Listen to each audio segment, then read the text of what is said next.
o tratamento, existem tratamentos, já foi testado em ratos, eu acho que eu sei dessas pesquisas, em humanos eu não sei ainda como é que está essa história, talvez você saiba mais, mas que o tratamento de uma série de questões é feito por transplante fecal.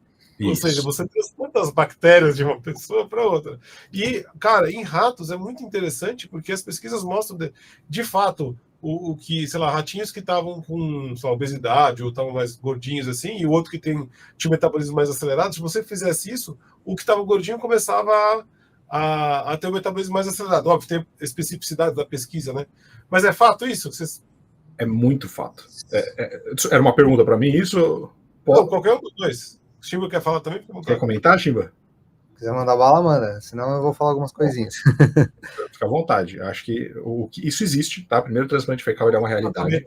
Foi até caçoaram disso no episódio de South Park, que é um desenho super, né, dúbio, mas isso existe. Isso é, inclusive, já utilizado em humanos. Existe como tratamento, por exemplo, para colites, tá? Então, pacientes com colite, faz-se o transplante fecal e ocorre ou cura da doença ou pelo menos remissão dos sintomas, tá? Isso existe. E esses estudos com ratos existem, você falou de rato engordar, emagrecer, isso existe. Foi feito com 2 humanos gêmeos, um que desenvolveu obesidade e um que era magro, tá? E aí você pegava o microbiota intestinal dos dois e você colocava em ratos. Então, por exemplo, o humano gêmeo do outro, gordinho, você colocava o microbiota num rato normal, ele engordava. Você pegava o humano magrelo, pegava o cocô dele, a microbiota intestinal dele, botava num rato normal, ele emagrecia.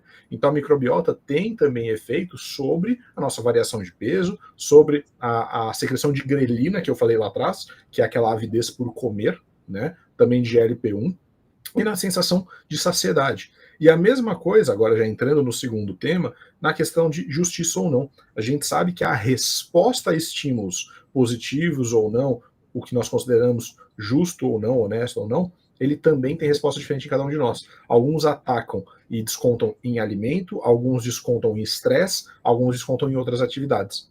Tá? E isso tem a ver também com essa repercussão da via aferente aí do que está fazendo na interpretação aqui. Legal. Chimba, manda brasa.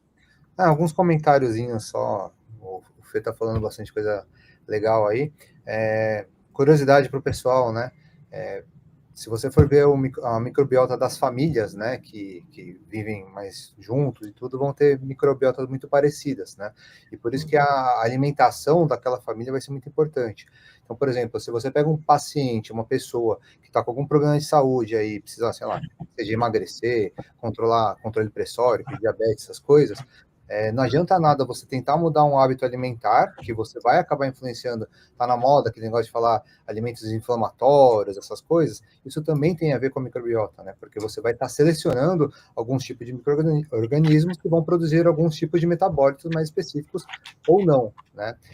Então, se você for tentar agir nessas pessoas, você vai ter que mexer com todo mundo, porque não adianta nada modificar os seus hábitos alimentares e o outro não modificar nada, porque isso vai influenciar na seletividade dessa microbiota, além de gerar vontade e todas essas coisas no outro.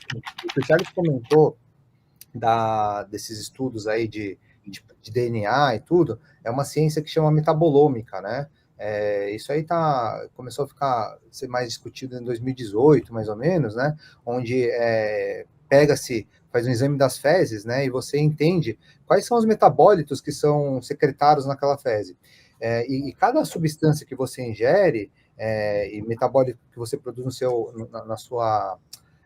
metabolismo normal para digestão, para produção de, sei lá, de alguma substância durante o exercício físico, ácido lático, todas essas coisas, né?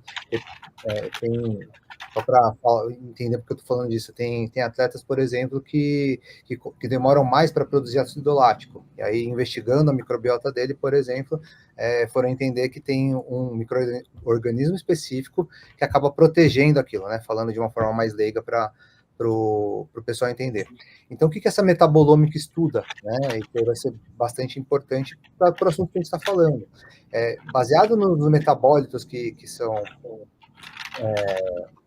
produzidos lá identificados, você consegue entender se alguma parte da sua cadeia metabólica foi parada, interrompida em algum ponto, ou se ela está em excesso em algum outro ponto, e com isso você consegue mexer no tipo de alimento, às vezes, né, para prevalecer uma outra via metabólica e favorecer algum desfecho final que você quer.